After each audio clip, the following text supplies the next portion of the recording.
Okidoki, pessoal, como vocês estão? Tudo beleza? Esse que vos fala é o Anime Amigo, um otaku fanático e um tanto quanto apaixonado por esse mundo das animações. Hoje eu venho trazer para vocês um vídeo sobre Rengoku no Toshi, uma obra que com certeza é cheia de altos e baixos.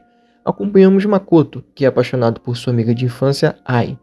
No entanto, todas as noites ele é atormentado por um estranho pesadelo onde há uma estação que ele não conhece.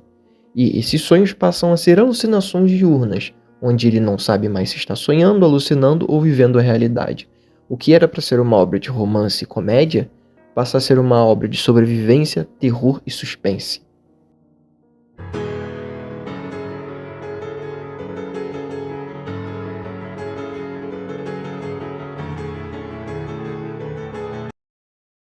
Bom, depois desse choque inicial dessa primeira página, o mangá apresenta o nosso protagonista, o Makoto.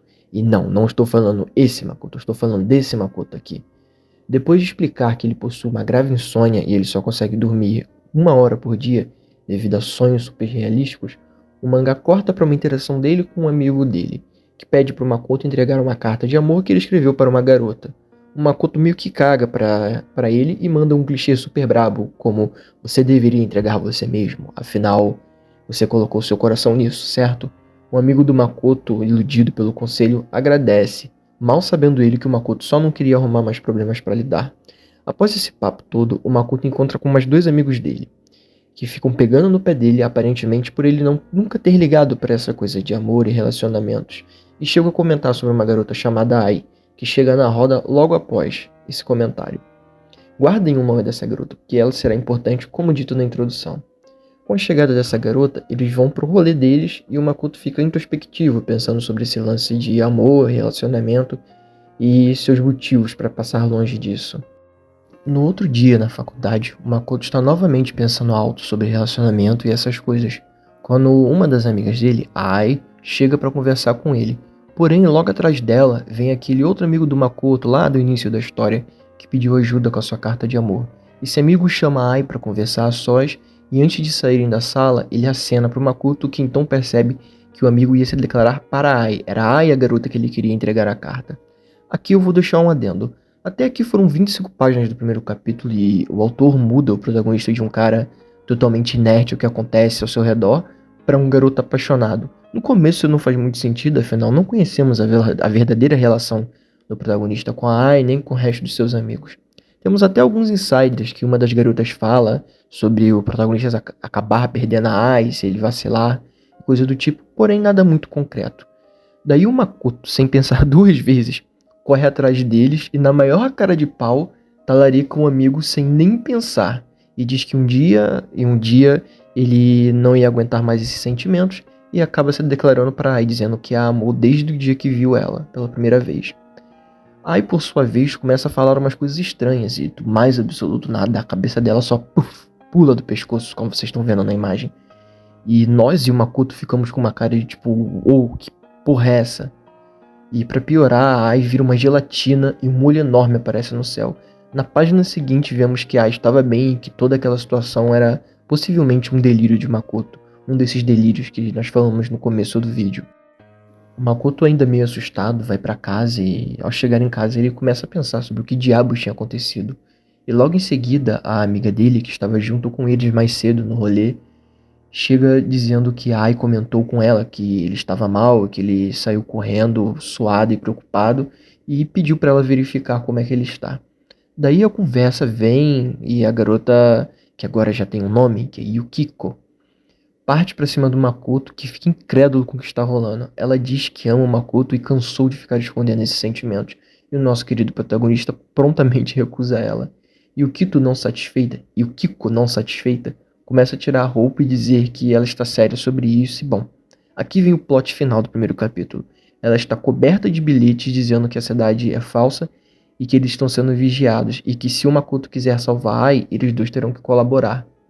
Um breve comentário aqui é que, bom, primeiro capítulo você não dá muita coisa para a obra, apesar de ter um desenho bonito, uma arte relativamente bonita e ser bem enquadrada, e esse plot final que você fica se perguntando, tipo, uou, o que tá acontecendo aqui?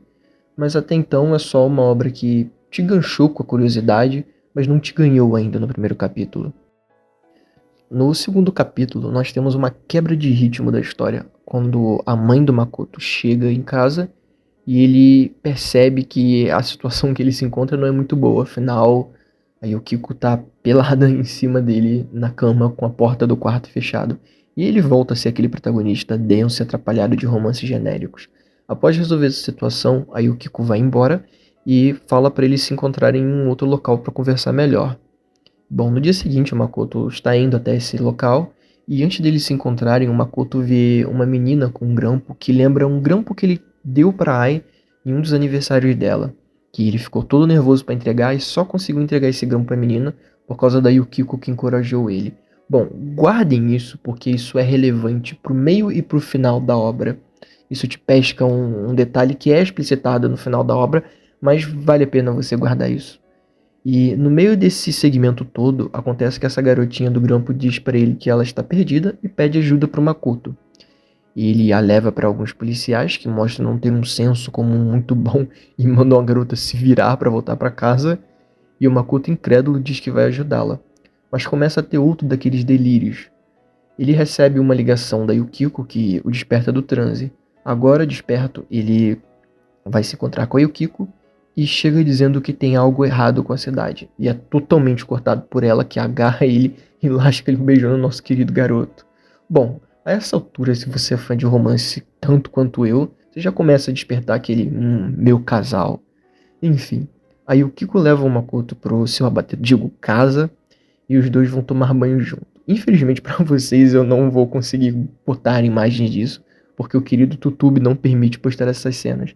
Mas depois de algum este fanservice, ela abre um alçapão e o leva pro porão da sua casa.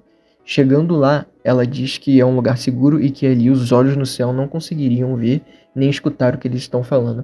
E finalmente temos algumas explicações, que nesse ponto da obra são mais teorias sobre o que está acontecendo do que explicações propriamente dita. Teoria dos personagens, no caso. Nessa conversa deles, a Yukiko começa a falar sobre o incidente estranho que aconteceu com Makoto na linha do trem e explica que aquelas pessoas são marionetes feitas para tornar a cidade mais realista. E aqui, aparentemente, a essa altura da obra, temos uma divisão de pessoas que sabem que a cidade tem algo de errado, mas não foram descobertas pelo olho, e temos também as pessoas que sabem que a cidade tem algo de errado e foram descobertas, e nesse caso foram transformadas em marionetes. E também temos pessoas que não fazem ideia do que está acontecendo e apenas estão vivendo a sua vida normalmente. Durante essa conversa, Yukiko começa a falar sobre o incidente estranho que aconteceu na linha do trem com Makoto. E ela explica que aquelas pessoas que se tornaram estranhas ou distorcidas são marionetes feitas para tornar a cidade mais realista. E aqui temos uma divisão aparentemente entre pessoas que sabem que a cidade é estranha, mas não foram descobertas pelo olho, nesse caso a Makoto e a Yukiko, e também não foram descobertas pelas marionetes.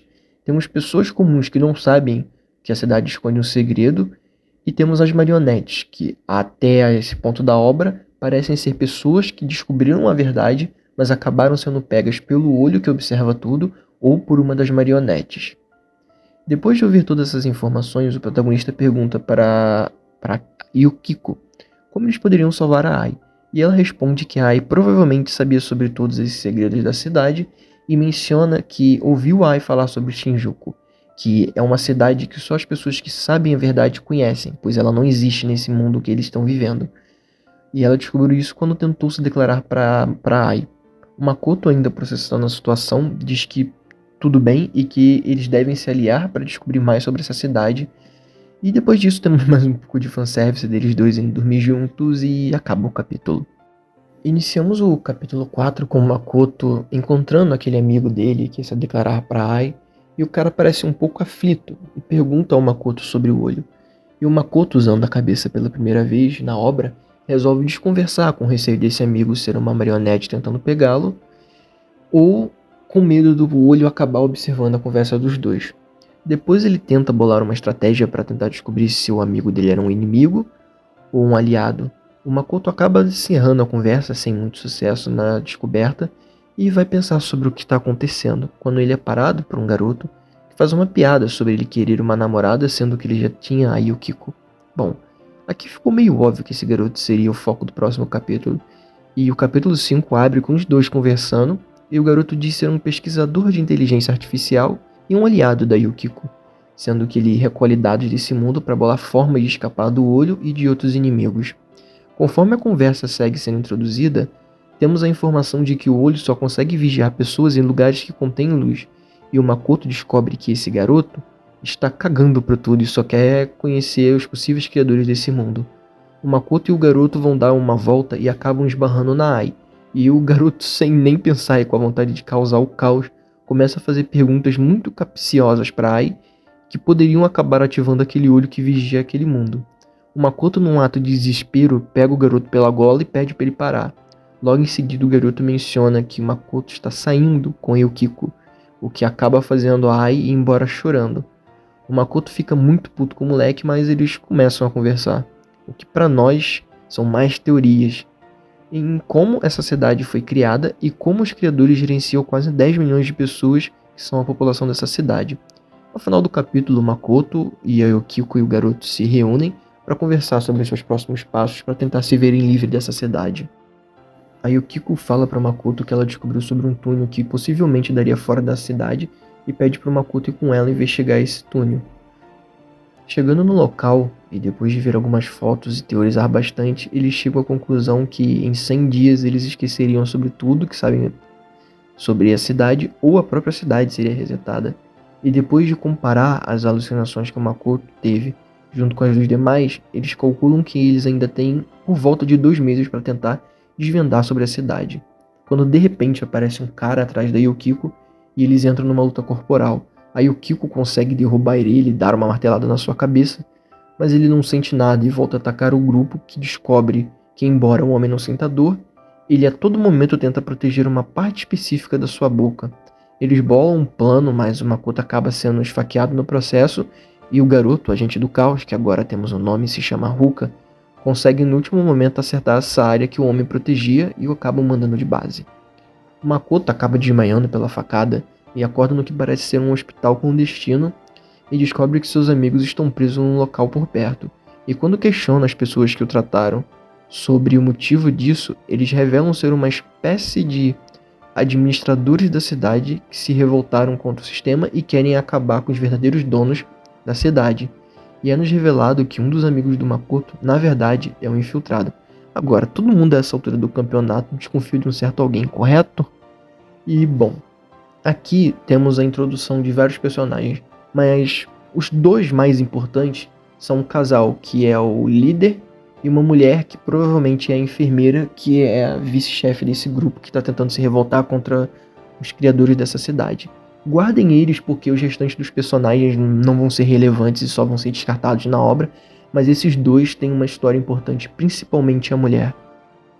Nesse capítulo é inserido o conceito do bolo das memórias, onde um dos gerentes, a mando de quem controla essa cidade, traz um bolo que a pessoa que o come recebe parte das suas memórias verdadeiras diante de entrar na cidade.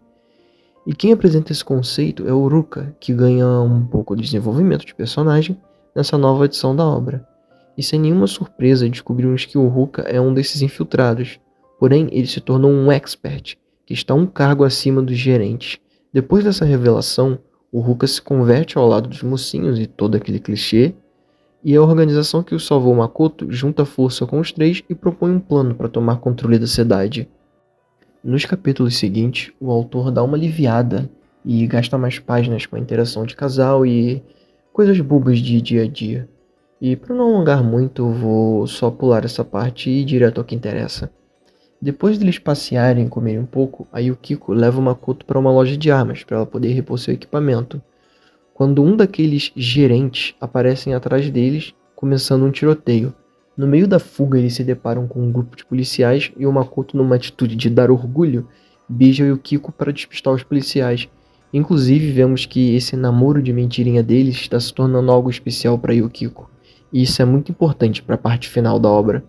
Esse momento dos dois acaba rápido, porque o gerente aparece atrás deles e ambos percebem que esse gerente em especial era um de seus amigos, o Izumi, que os segue e fica repetindo sem parar qual a próxima ordem. Após serem encurralados, o Makoto, depois de muito pensar, dá uma ordem para o Izumi se afastar, e ele obedece. Porém, logo após isso, o Izumi é morto por um outro cara misterioso que descobrimos ser um psicopata que coleciona cabeças. Então, pessoal, a partir daqui nós chegamos na metade do mangá e temos uma revelação que dá início ao penúltimo e maior arco da história. Além dos gerentes e experts, também temos os especialistas, que estão no topo da cadeia de comando. Na cidade existem 3 deles, que são a garota que faz bolos de memórias, o psicopata colecionador de cabeças e uma mulher chamada Elizabeth. Ao ponto que isso é revelado para nós, o colecionador de cabeças se apresenta ser o homem que anteriormente matou o amigo deles, o Izumi. E ele vai até a casa da Yukiko para chamar ela para conversar, com a desculpa de ser um investigador policial que está investigando sobre o tiroteio que eles estavam envolvidos. Ao chegar na casa dele, o colecionador resolve conversar com a Yukiko e pedi-la para eles fazerem um acordo e trocarem informações entre si. E ele acaba deixando escapar que uma das especialistas tem o poder de criar cães de caça. Lembram do primeiro gerente que atacou Yukiko e o amigo deles, o Izumi? Então, eles são os cães de caça. Apesar de serem referidos como gerentes anteriormente, eles são chamados de cães de caça. Não sei se isso é um erro de tradução ou continuidade do autor ou se foi feito para ser dessa forma, mas enfim. Quando a conversa chega num ponto que o colecionador desconfia que a Yukiko não vai responder as perguntas dele, ele a pressiona e ela acaba fugindo. Alguns minutos antes, ela tinha encontrado com 2 pessoas que estavam presas no apartamento do colecionador, quando ele saiu para resolver algo, e os 3 armaram um plano para tentar matá-lo. Tudo acontece de acordo com os planos, mas subitamente o colecionador revela qual é o seu poder, que consiste em selar os 5 sentidos de seu oponente sobre certas condições. Após selar os 5 sentidos da Yukiko, ele pega o telefone dela e manda uma mensagem pedindo socorro para o Makoto. O Makoto pega sua bicicleta e sai voado mesmo sabendo que é uma emboscada. Depois de chegar no apartamento do colecionador e eles conversarem muito, o colecionador propõe que não vai matar a Yukiko se o Makoto virar seu subordinado, pois ele ficou muito interessado em como o Makoto deu uma ordem a um cão de caça. O Makoto concorda a princípio e o colecionador deixa o Makoto e a Yukiko a sós. E no melhor cospobre de L, a Yukiko deduziu que para ativar os poderes, o colecionador precisa fechar algo físico, por exemplo, uma porta, e precisa ter um pertence pessoal do alvo. O Makoto, depois de ouvir essa explicação, se dirige a um estacionamento onde o colecionador pretende testar seus poderes, usando uma marionete. O protagonista bola um plano rápido para tentar neutralizar o colecionador usando a marionete, mas falha miseravelmente. Porém, ele tem uma segunda cartada, que era usar 2 cães de caça que estavam no apartamento do colecionador, e o plano do Makoto dá certo. O Makoto consegue derrotar o colecionador e pegar a chave que ele tinha guardada dentro de si. E no processo ele acaba desmaiando, mas antes ele consegue acessar as memórias do colecionador e ver o rosto da confeiteira. Passado esse confronto contra o colecionador, temos mais uma das reuniões de Makoto com seu grupo de amigos. Tudo está ocorrendo normalmente, mas do nada a Ai e o pessoal começam a pegar no sono e acabam apagando.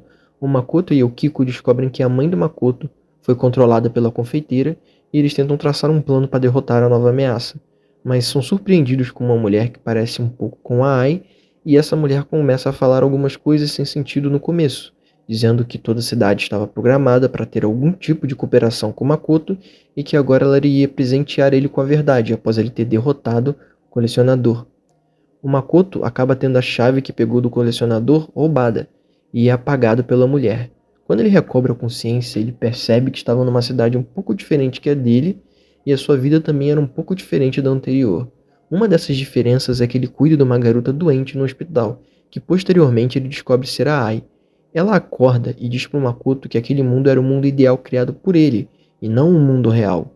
Quando de repente o Makoto acorda do transe e acaba matando a mulher que era parecida com a Ai, e a primeira coisa que ele faz ao acordar é abraçar a Yukiko desesperado.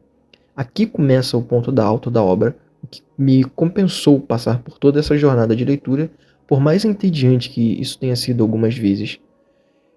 Chegando nesse ponto, é nos apresentado o conceito do plot final, que é muito bem bolado e interessante, e tem inspirações em diversas obras famosas, principalmente de ficção científica. Mais uma vez temos uma abrupta mudança em direção ao olho que observava eles, e esse olho pede para o Makoto reunir todas as chaves e diz que é a única forma de seu desejo ser realizado. E o mangá corta para um senhor e uma mulher que é muito parecida com a Yukiko, falando que todo ser vivo busca felicidade. E o senhor diz que há mais de 60 anos Ele descobriu como digitalizar as emoções humanas e que isso coincidiu com a bolha das inteligências artificiais, que passaram a suprir todas as necessidades humanas, deixando assim a humanidade livre para viver sem se importar com trabalhos ou deveres. A partir daqui o mangá volta para a visão do Makoto e da Yukiko, e aqui rola uma cena deles refletindo sobre a própria existência e se eles são reais ou apenas parte da cidade. E o Makoto acaba que meio se declarando para Yukiko, mas sem se declarar, aquele chove mas não molha. O Makoto e o Yukiko bolam um plano, uma maneira de tentar pegar a última portadora de chave desprevenida, e acabam usando a morte daquela mulher que parecia Ai como distração, e o plano acaba dando relativamente certo. E aqui também é revelado o poder da última portadora de chave, que ela tem o poder de fazer uma pessoa alucinar a própria morte apenas encostando nela. E também vocês lembram de quem foram as pessoas que cuidaram do Makoto quando ele levou uma facada do primeiro cão de caça? As pessoas que tinham uma organização para derrubar quem controlava a cidade? Então, uma das líderes, na verdade, era a própria Elizabeth, que é a última especialista. Após o seu companheiro descobrir isso, companheiro esse que era o primeiro em comando dessa organização, ele opta por acabar se matando. E a Elizabeth, desamparada, acaba fazendo o mesmo, no maior anticlímax da história até então. E assim o Makoto consegue a última chave basicamente de graça. E com as 3 chaves em mãos, a mulher que entregava os bolos da confeiteira entrega para o Ruka um ativador da chave, que deveria ser usado nas 3 chaves juntas, o que acaba transformando as 3 chaves em uma espécie de vírus, e o Makoto finalmente acorda no mundo real. E agora é a hora das respostas, é por essa hora em específico que a obra salta de algo mediano para algo bem acima da média e memorável, mas infelizmente, como eu disse na introdução do vídeo, essa obra tem muitos altos e baixos, parece uma montanha russa. O Makoto descobre que aquele velho que estava na sua frente, na verdade, era o verdadeiro Makoto, e que o Makoto que nós acompanhamos até agora, no mundo simulado, foi um Makoto criado a partir das memórias do Makoto real. Para simplificar, daqui para frente eu chamaria o Makoto velho de Makoto real e o Makoto virtual, o Makoto novo de Makoto virtual. Descobrimos que no aniversário da Ai, o Makoto real não conseguiu dar os grampos para ela, pois o Makoto que nós acompanhamos só consegue fazer tal feito porque o Yukiko existe nesse mundo virtual, e é ela que a encoraja. Como ela não existe no mundo real, o Makoto do mundo real não consegue entregar esses grampos, e isso desencadeia uma série de fatos em que o Makoto, ao não conseguir entregar esses grampos, ele não consegue se declarar para a Ai, ele não tem motivação para estudar, para entrar na mesma faculdade que a Ai, e eles acabam se afastando. Certo dia, o Makoto liga para a Ai e marca de se encontrar com ela num lugar a fim de acabar de desfazer a sua amizade com ela. Mas quando ele está esperando ela para falar sobre isso, ele percebe que ela está sendo atormentada por um homem que dizia estar pagando os seus estudos. Ele pula na cara do rapaz e começa a socar ele, quando a Ai pede para ele parar e ele acaba sem querer empurrando ela, o que faz ela cair no meio da rua e ser atropelada por um carro. Se sentindo culpado pelo ocorrido, Makoto dedicou o resto da sua vida a pesquisar a interface homem-máquina a fim de tentar reverter os danos causados do acidente da Ai. Porém, cada vez que ele tentava usar seus experimentos para melhorar a condição da Ai, ele acabava danificando mais ainda o cérebro dela. Então ele decidiu criar um mundo virtual, mas por algum motivo, esse mundo começou a divergir da morte da Ai e do início da sua pesquisa, e também apareceram alguns bugs, nesse caso eram os 3 especialistas, que quebravam a lógica daquele mundo. Por isso as suas chaves formam um vírus. O Makoto real inseriu a Inaba, que no caso é a nossa Yukiko, no mundo virtual, para auxiliar o Makoto virtual e reparar a divergência, e também corrigir a morte da Ai e eliminar os especialistas, para tornar o mundo virtual viável, operável para o Makoto real viver seus anos de juventude ao lado de Ai e mudar o futuro que experimentou.